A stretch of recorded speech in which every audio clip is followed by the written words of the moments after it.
What's up my loves, my name is Paige, this is Paige with Paige, and this is the start of me reading Shadow and Bone.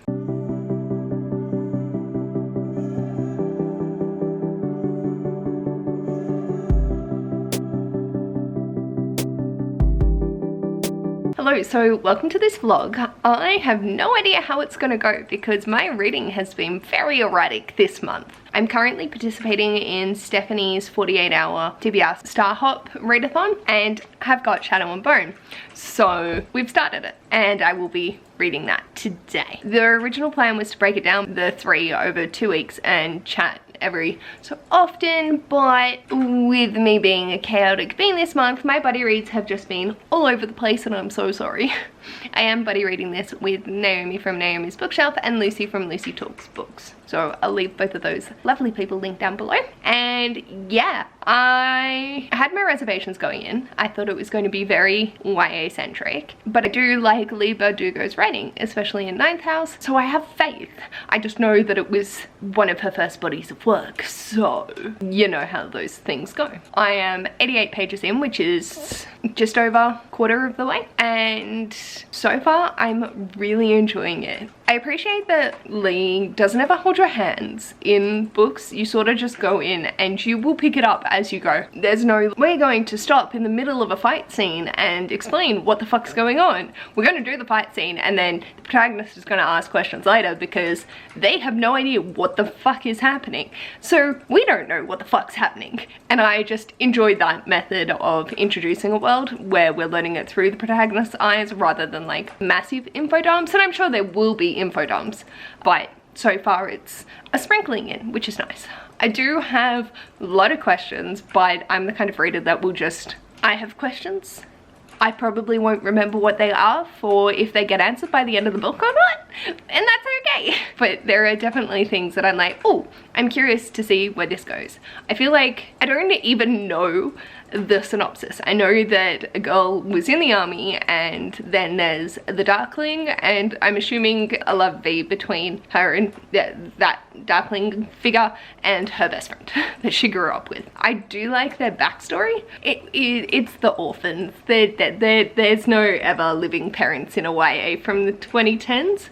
When was this even published? Oh, that's such a pretty map. We can tell I pay attention to things. In 2012. Okay, expected. And it doesn't bother me. I think that it makes it a lot easier for protagonists to move around, that they don't have parents looking after them. So the story can actually progress. Would like to learn more about this world in terms of just the overall magic because I think it's going to be really fascinating. So I'm excited to get more of it throughout the book. And I'm sort of in this point of I'm engaged. It's very active and fast-paced. I feel like we might be heading to a slower point because we're about to hit a situation with royalty, which there's not usually as many fight scenes, so it doesn't feel as fast, but I will update if I do feel like the pacing was staying the same or however it goes. I'm just excited to dive back in. I was very apprehensive before starting it that it wasn't going to be my cup of tea. I know that a lot of people are like, you can skip it to get to Six of Crows, and I'm like,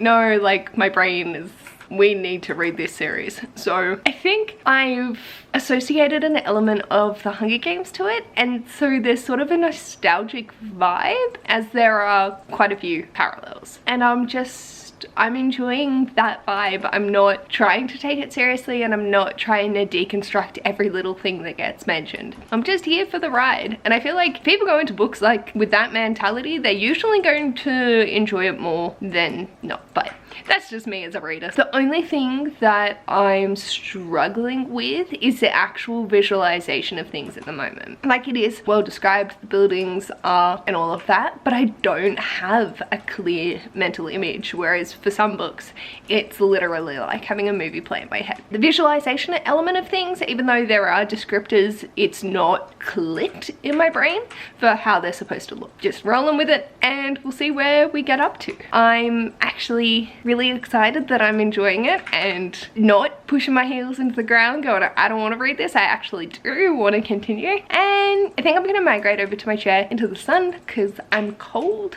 but we're gonna keep going, and I will check in with you next time I have an update, which will probably be around the 50% mark. I'm also trying to keep this vlog like as spoiler free as humanly possible, and or common knowledge if I am mentioning something. I can see why it's a booktube darling, and some books definitely from that era, I don't understand why they are, but this I can definitely see, so fingers crossed it stays like this. I'll check in with you soon. Hello my loves, so I'm now at the 50% way of Shadow and Bone and really super enjoying this. I can't remember if I've actually filmed this clip or not, so anyway, we have finally had a turning point with our protagonist and I am enjoying the idea of where we're gonna go. So hopefully it continues on this path because I'm really enjoying it. We're getting a lot more answers and things are just making more sense. So I'm gonna dive back in and chat with you at the 75. Hello, so I'm now 75% of the way through and holy fuck. Excuse me? What? I very much appreciate that Lee Bardugo is not afraid to go there. I'm in shock. Like, I was reading it and I was just like,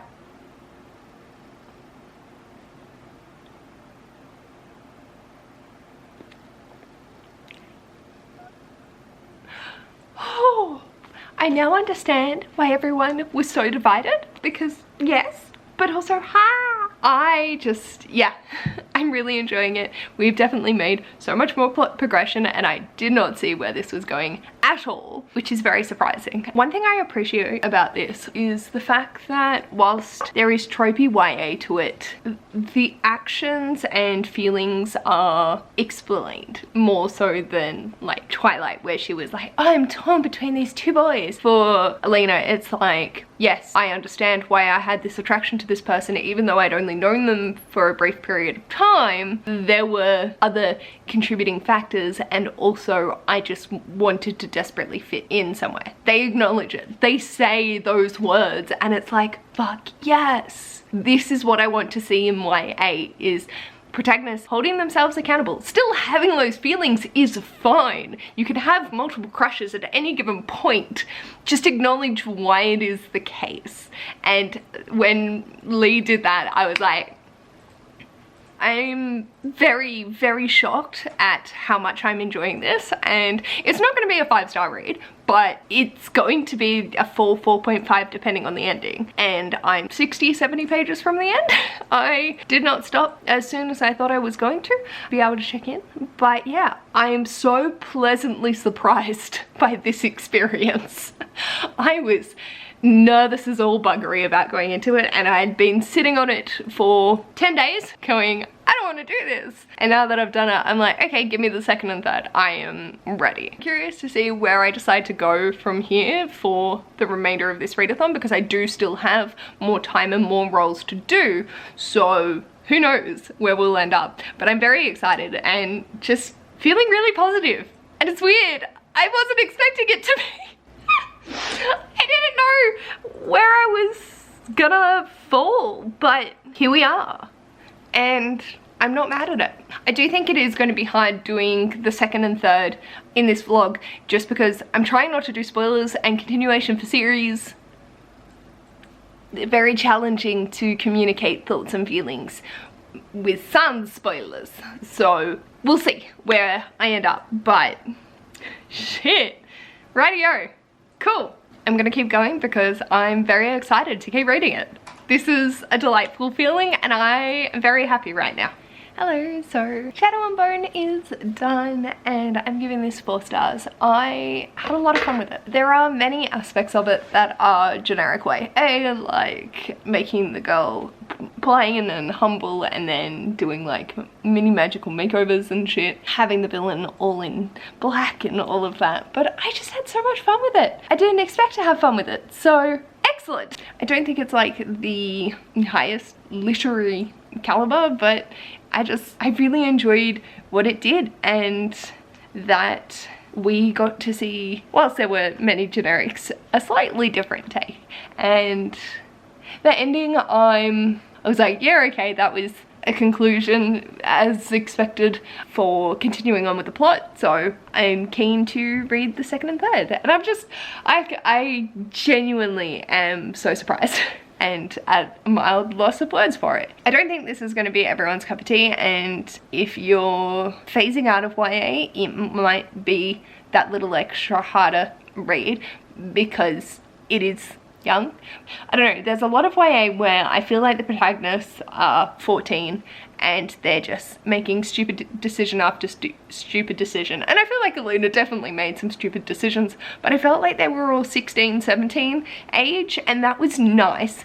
Not like Bella that feels like she's still a minor. And there were many positives for me, and I'm very happy about that fact. So that's that one all wrapped up, and I'll see you when I get to Siege and Storm. Is that the next one? Anyway, I'll see you when I get to book 2.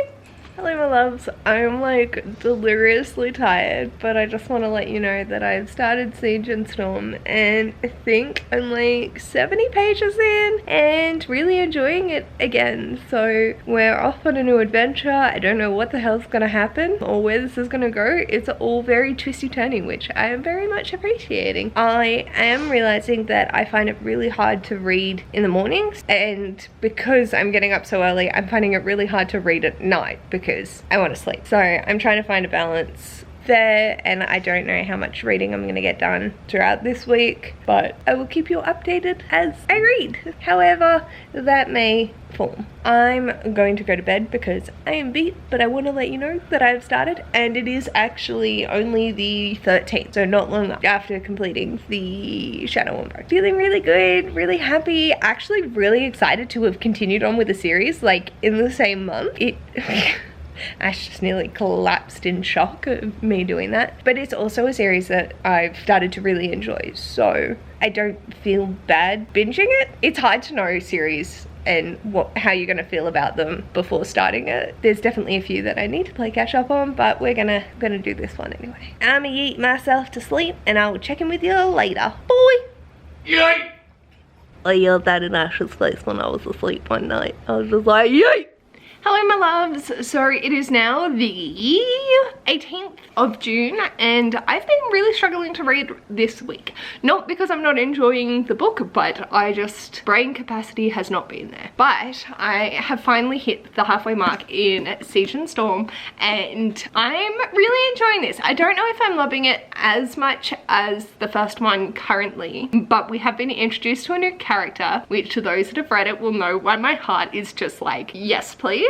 I'm really enjoying having their dynamic into it. So now that the things have moved a little bit more, I think it's going to pick up and I'm definitely going to be into it with these characters. I wasn't sure how I was feeling about them at first. Like I really liked them straight off the bat, but I was like, I don't know who you are and if I can trust you, and now we've had reveals and I'm like, oh, I see. It also explains why people love the later books in the Grishaverse. I'm very curious just to see where all of this goes, not just this series, but the Grishaverse as a whole. I know that people absolutely adore Six of Crows, and I'm not sure how people feel about King of Scars, but with this being as fun as it has been, I'm definitely keen to continue on. I wasn't sure if I was going to want to pick up King of Scars, but I feel like once I get through the Crows duology, I will definitely feel inclined. If you could let me know your thoughts on the extended universe down below, I'd really appreciate it, because I'm just not sure where people's thoughts lie for the King of Scars duology. I'm definitely going to read Six of Crows and Crooked Kingdom. Six of Crows will definitely be this year because Liv from Endless Pages has challenged me to read it for my Bookish Peeps Control My Life video, which is why I'm reading this series so I can get to that one. Most people did say I didn't have to read this, but now I'm in it. I'm actually really enjoying it and glad that I did pick it up. It's not anything new. It's not like a revolutionary YA, but it is so much fun. And that's what I'm currently looking for in my reading, is something that I can just get lost in, have a good time, get to vibe with the characters, and not necessarily have no stakes, but just to chill. I don't have the brain capacity for high epic fantasy at the moment, so a YA fantasy is hitting that nicely. I think it's more right time, right place for this book rather than it being a literary masterpiece. because there's definitely a lot of YA tropes that people don't vibe with anymore, and that's totally chill. But for me, I'm just having fun and not taking it too seriously. So I can't remember if I checked in, where I checked in last.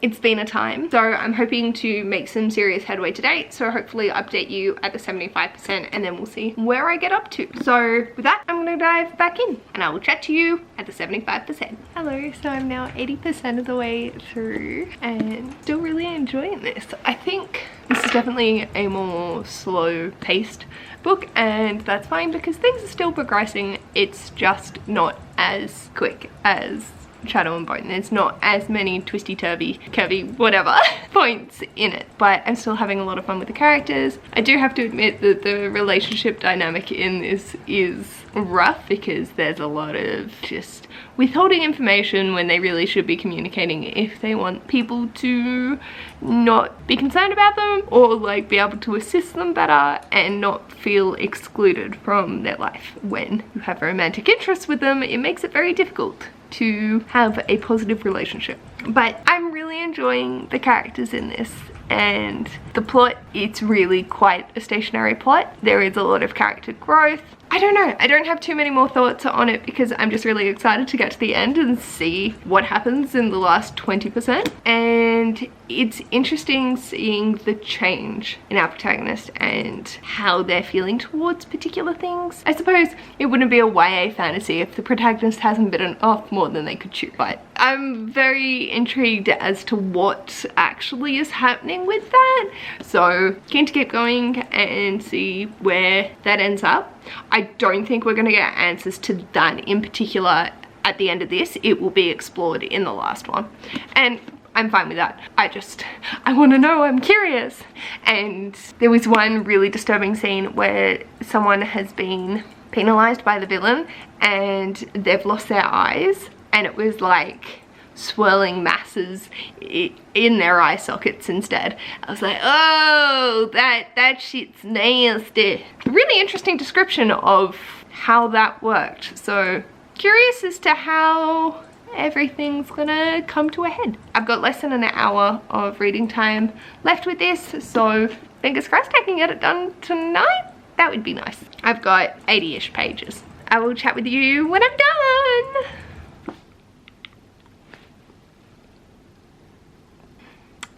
So that ending was some next level. What the fuck? I really love that Leigh Bardugo is not afraid to end on a spot. Same for Ninth House. I was like, why are we ending here? Can we please keep going? And now I can. I'm probably not going to tonight. I'm gonna read a couple other things and just break it up and then dive back into Ruin and Rising soon. I do want to have it finished by the end of next week. So I've read these three within a 2-week period, but I need to shake up my reading. I can't just read them back to back to back. So I think I'm gonna read Of the Wild, which is Ren's book club book for Queer or Not this month, and then go into Girl, Woman, Other, and then Ruin and Rising. So it just gives me that little bit more of a break. But holy shit, damn. So 4 stars.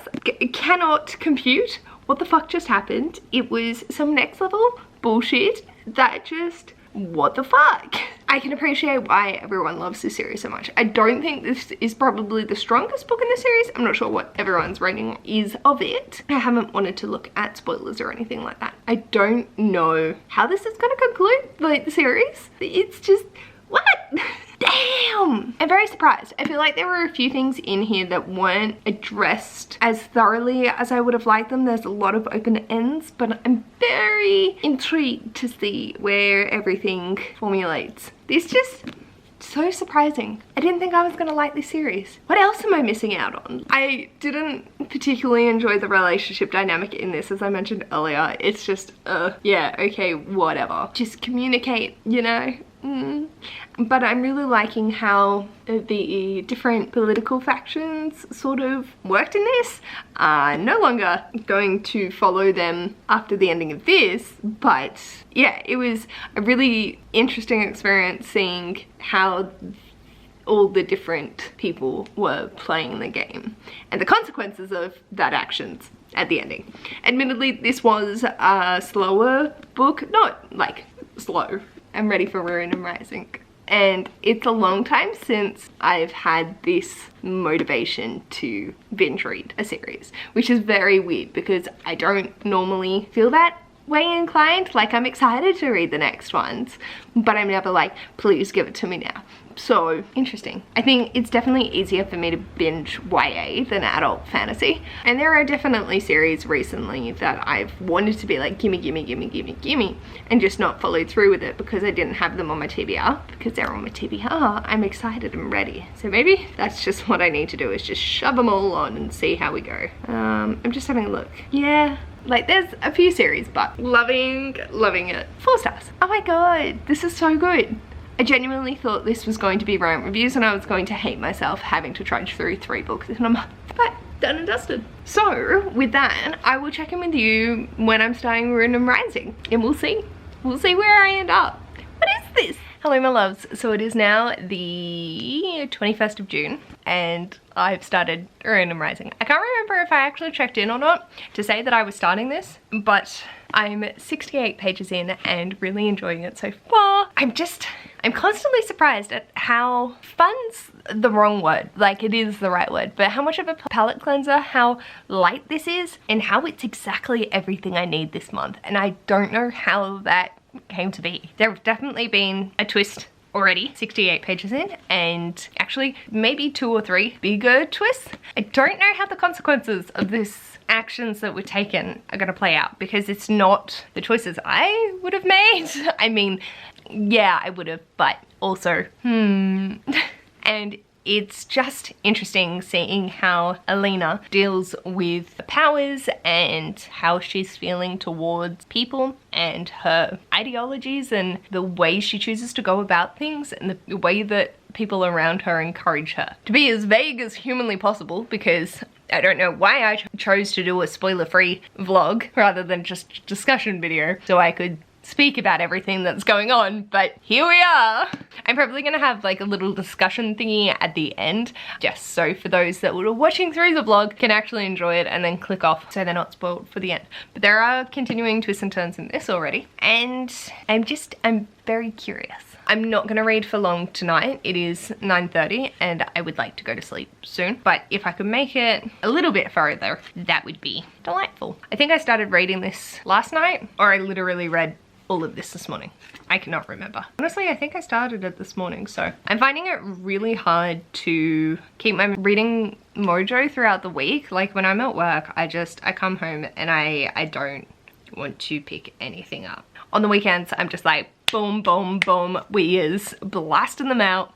But I also have other priorities that I need to do, and I'm filming my TBR this weekend, so I'm very excited. I don't know what it's going to involve, but there we go. I don't know when you're gonna see this vlog. That's okay. I'm trying to not diminish the reading experience of this book by reading it at the wrong time. Like if I'm not awake enough to comprehend it, or if I'm too tired in the evenings, and it's just, But then I don't want to wait till the weekend because then that will be the 2 weeks. I'm gonna go read rather than chatting your ear off over nothing because I'm just distracted. Okay, bye.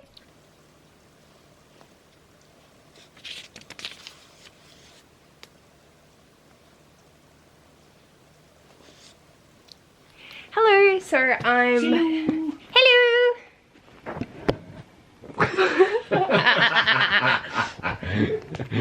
Hello! Hello! You're so cute! Look at your little voicey! Look at your little voicey! So cute! Hello, so I'm done for the night. I just hit the cutest fucking scene of my life. I'm on page 136, so well over that 25% mark, but just, I got so into it, I couldn't help myself. And if you know the I Know Metal scene, that is why I was screaming earlier. So, still super enjoying this, super loving the dynamics between the characters. So happy that we are back with a favorite character. And honestly, I'm so excited to read the Six of Crows duology. Like, I think it could be the 5-star read. I hope. I've got to keep my expectations lower though, because that is why this is so much fun. I'm very happy that I decided to do this and that Liv got me picked Six of Crows for me to read so that I pushed myself to do this. So, Oh my god, I'm just having so much fun. I want to put Six of Crows and Crooked Kingdom on my TBR for next month, but I can't because I have Planes of Passage, which is 994 pages. And fuck that shit. So, I will leave it here and hopefully check in with you sometime tomorrow with at least hitting the halfway mark. I'm not that far off. So, I'm also driving to another town. It's 45 minutes away for 45 minutes away for work tomorrow morning, and then I'll be getting back late, but fingers crossed we'll be chillers, cucumbers, and just having a good old time. But yeah, good night. Hello. So I've read 70 pages today and I'm now up to 206, and oh my god, stuff is going down. We've had reveals happening left, right, and center. I'm up to chapter 11 and I'm definitely not going to get this finished today, but I'm so excited just to keep reading. This has really taken me by surprise. I didn't expect a lot of what's going down. Like, there was some predictability to where we're progressing with the plot now, but a lot of it I didn't expect. It's lovely where we're currently at. It's not great. There's a lot of shit going down, but in terms of characters, it's lovely and I'm living my best life. I don't think I'm gonna get this done tomorrow either. I am gonna try and get up early and wash my hair, but it is currently 20 past 10, so we'll see. I am glad things have progressed the way that they had, definitely with a maternal figure, and it's really hard to just know. I know it's a YA fantasy. I feel like I know where the story's gonna end up going, but Lee Bardugo's gonna take me on a ride. And then they were referencing Kettledam, and I was like, oh, like, I think that links in with the Six of Crows, but I don't really know. And so I'm curious for what that series. I just know that I'm probably going to enjoy it. Just want to finish it. But Ash and I have big chats tonight, so it wasn't the night for reading, it was the night for talking. Hopefully tomorrow night I will be able to progress and I get up early enough and can shower and wash my hair and just have everything go quickly so I can dive into it in the morning. With that, I'm gonna leave this here for the moment and hopefully check in with you either tomorrow morning or once I'm home from work. I don't think I'll check in at the 75% mark. I might, just depends on where that actually ends up being. Very excited to dive more into the Grishaverse. I'm gonna go journal and go the fuck to sleep, and I will check in with you when I've read some more. I finished.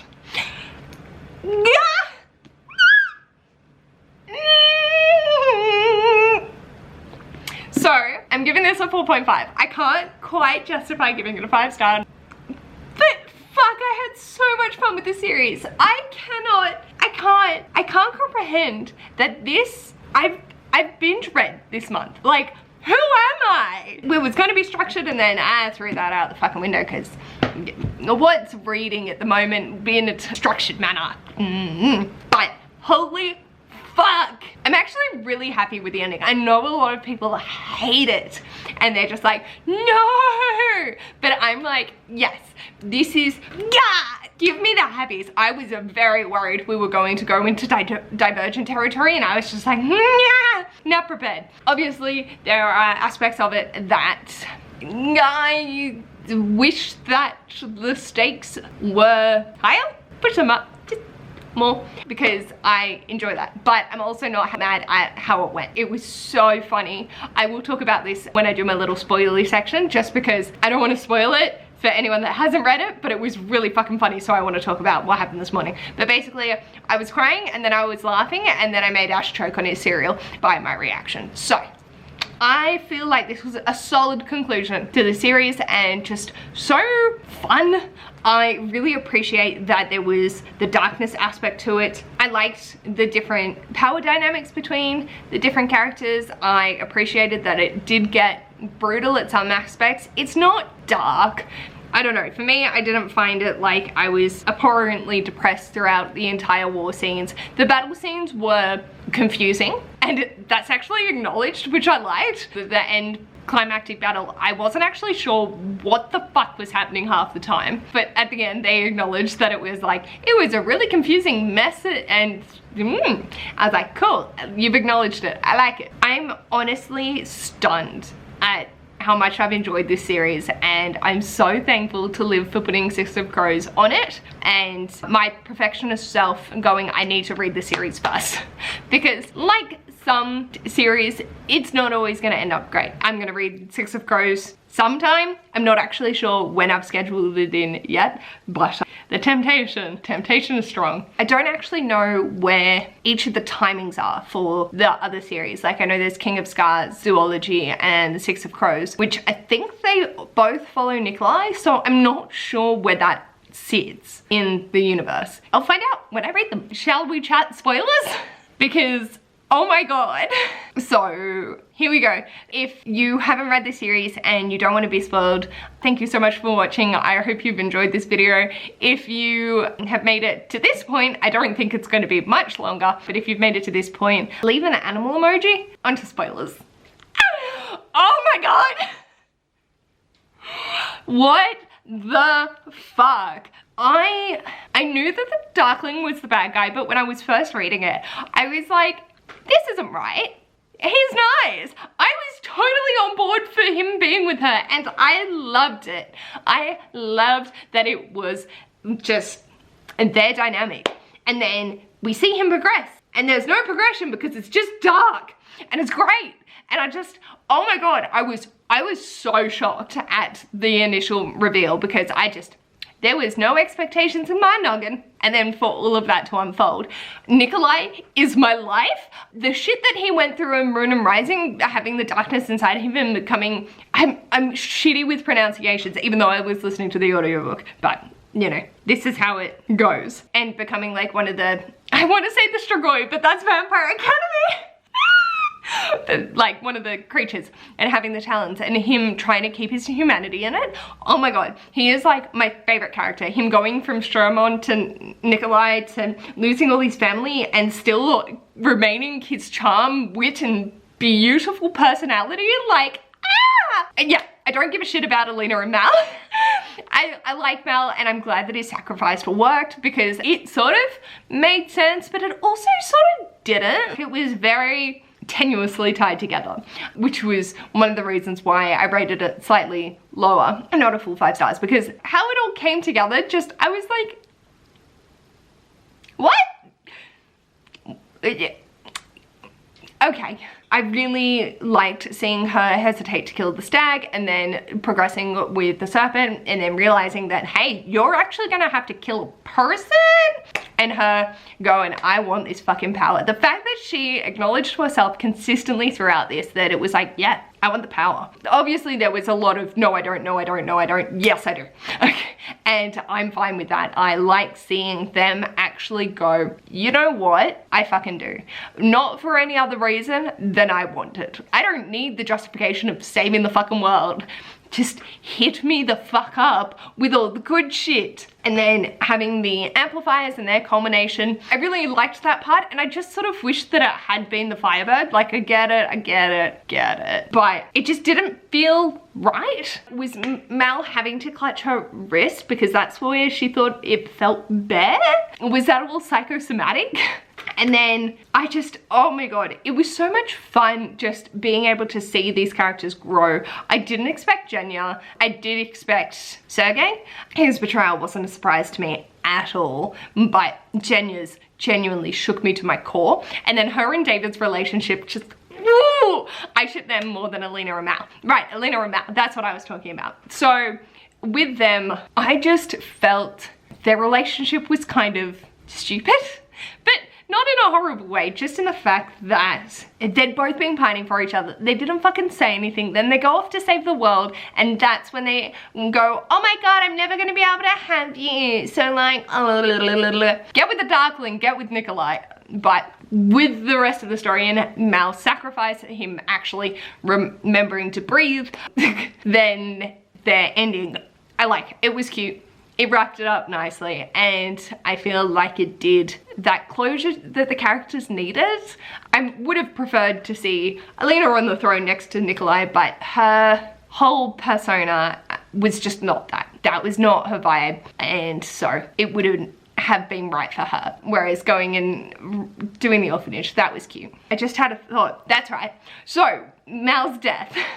Yeah, I didn't see it coming because I was hoping for the Firebird, and then when that was revealed I was like, oh okay, like yeah, it's gonna be something. And I didn't know if he was going to be resurrected or not. I thought he probably would be, considering their resuscitation on other people, but I wasn't quite sure how it was going to play out. So I was reading at 7 o'clock this morning, and it was 8 o'clock by the time I got to that scene, and Ash comes out in a bit of a hurry because he was not running late but getting to that point, and he goes, he lives, just as I've read that Mal's died. And I was like,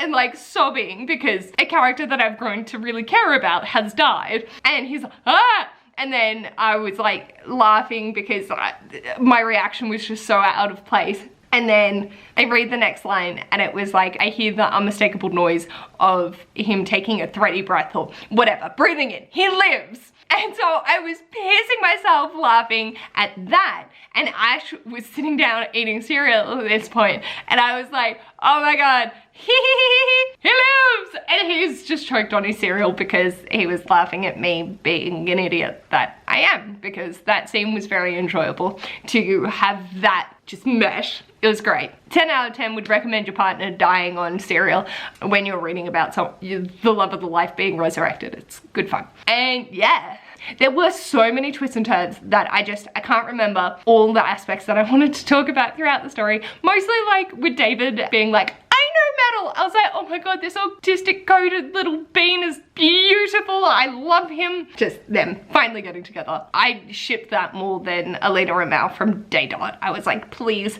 for the love of God, don't do me dirty. I would have cried if one of those two had have died. Would not have been okay. I don't like that they magically got less injured when the Darkling died. I can understand the logic behind it, but I think they could have kept their battle scars and that be fine. They were all getting used to it anyway, but I do know that it was sort of leaning, oh, he could come back, he could not. And I'm like, you fucking burnt his body. That's another point. So reading reviews, because I was like, I feel like I want to rate this 5 stars, but I know that I shouldn't because I had problems with it. But what do other people think? And I was reading it and the Darkling didn't get the redemption he deserved. No, la la. Yeah, that was too easy, blah blah blah. And I fully agree. It was very easy because the battle scenes were so confusing. I had no idea what was happening at any point of those scenes. Lee's writing her strong point is not fight scenes. We'll acknowledge that. But I had no idea what had actually occurred. Alina stabbed Mal and there was fighting ongoing inside. Someone's face got burned at one point, and I think at that point when Alina's killing the Darkling, it's let's say his name, let him have peace. And no one really agreed with that in the book as well. It was like, no, he doesn't deserve to be burnt against the sun summoner. This is, no, this is wrong. But I see it as the perfect fit. And I can see where Alina's going, this needs to be laid to rest. Let them both go, they're yin to yang. This has been the whole point, is the balance of the world is off. So let's keep it balanced, let's do the right thing. And her saying his name at the end was lovely. I don't think he needed a bigger redemption arc. He had lived so long that his legacy was made regardless of who cherished him in the end. And with Alina holding to her values of not letting him be forgotten, the boy that was the Darkling, that was really lovely. So I really enjoyed that. Do I have any other thoughts in this noggin? I've had a mammoth day at work, and so I'm just going on vibes at the moment. Siege Storm wasn't the strongest out of the 3 for me. I felt it was a lot of just not repeating the same story, because it took us the entire first book to find the stag, and then with that one it was found within the first third of Siege and Storm for the animal, and then it's the consequences and continuing on and getting to, but it had most of Nikolai, so I liked it for that. And I can understand why this series is a booktube darling. It's fun. I know that I've liked Leigh Bardugo's writing in Ninth House, so I was curiously hopeful, but then I also had zero expectations and was ready for it to be a dumpster fire. And the fact that it's not fills me with joy. I don't think I have any other spoilers that I can think of, so I think that's my little rant for this section, and this is the wrap up to my first series reading vlog. I'm so proud of myself for doing this, and I know that it's not like the most in-depth, and because I've been trying to avoid spoilers throughout, now that I'm at the end, I'm sort of like, oh, I hope you have enjoyed this regardless, and I'm really proud that I've actually vlogged reading a series because I don't think I've ever done that before in my life, and I can't remember the last time I binge read a series within a month. I know it's only a trilogy, but I got nothing. Beyond the Spiderwick Chronicles for Believe-a-thon, I think. In November of 2021 was the last time I binge read a series, and they were children's books this big. So, the speaks volumes about my reading capabilities of series. And if I did that more frequently, fun fact, I'd finish them off a lot faster. Yeah, I'm trying, and I'm just like, no, there are none that are even remotely close to one another. And sometimes that's just because I'm reading the first book in a series. Since it's all published, it's all done, I'm so happy. Let me know in the comments any thoughts and opinions you have on this. Would you like me to do another series vlog? Would you like me to do one for Six of Crows and or any other series? Let me know anything down below, and if you like this video, feel free to give it a big thumbs up, and if you'd like to see more of this mess, feel free to subscribe. I'll hopefully see you in my next video. Bye!